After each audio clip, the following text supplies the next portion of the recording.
Facial recognition technology is becoming more widely used, and this has not been matched, though, by wider acceptance from the public. Now, the New Zealand Privacy Commissioner is currently evaluating the results of retailer Foodstuffs North Island and their trial of live facial recognition in its stores.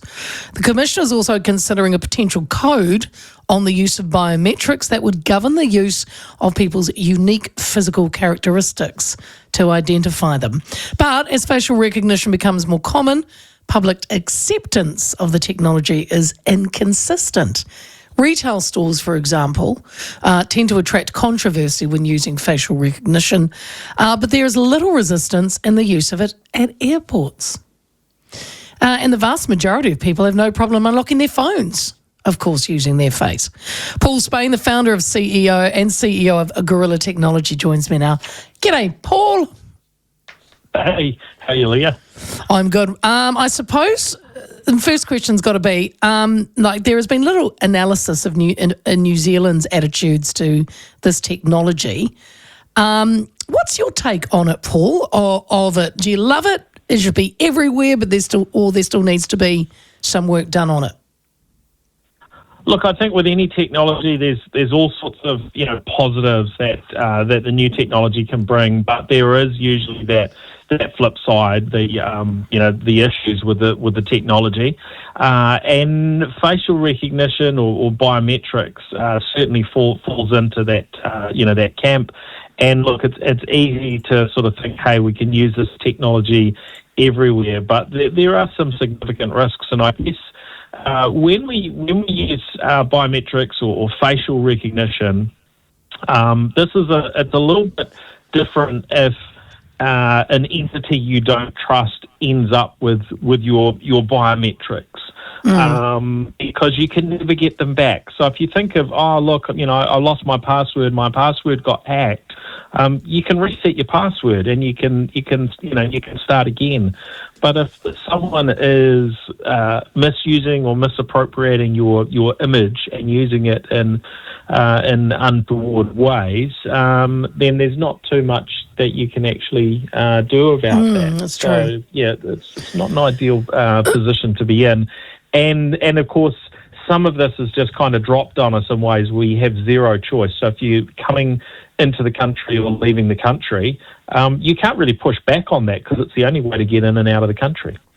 Well, that's right. When I said, but there's little resistance from the airports because we have to stand there and there's cameras on our face constantly to open gates for you to walk through. So we kind of accept it, don't we? And interesting you said about where it gets used. There was a survey, according to this year survey from the New Zealand's Privacy Commissioner, 49% of respondents said they were concerned or very concerned about the use of facial recognition technology in stores.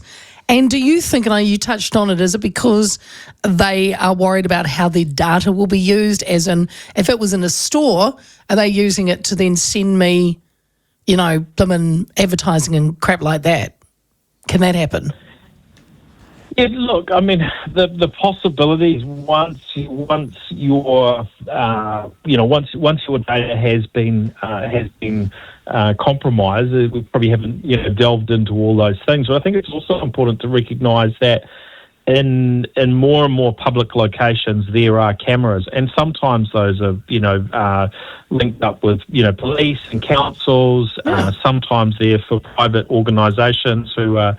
They're not exactly true. Yeah, I guess it's part of trying to protect their property or to give them something to fall back on if they are dealing with crime. But a lot of these we have no choice in whatsoever. So yeah, I'm not sure what the exact triggers are for that percentage of the population to be concerned about the retail use. Most of us have probably at this point only experienced the positives, maybe that there are a few less people shoplifting or doing bad things in supermarkets.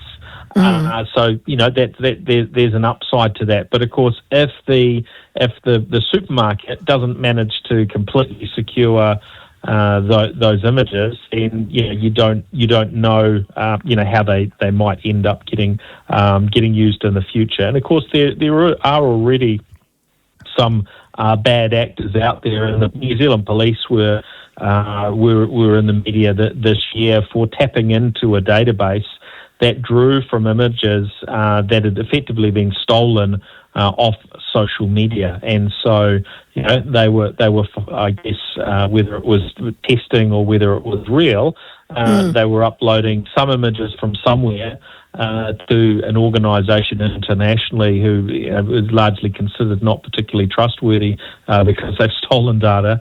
And then all of this gets into some, big international, databases. But of course, we do upload lots of information and images to our social media, which, muddies the waters as well. Do you want to find interesting, though, that the research showed a very large amount of us, nearly 60% in the US and 80% in Australia, trust using our face to open our phones. But, we don't control the app itself or the data it collects. Why are we so okay with our phone? Is it because it is such a familiar technology to us, our smartphone? We just seem to have a high level of acceptance? Well, certainly when you look at it with an iPhone, and it would vary according to how that was happening. But generally with the iPhone approach and the Android approach, your data is really locked down in your phone, so it's very hard for that to be misused.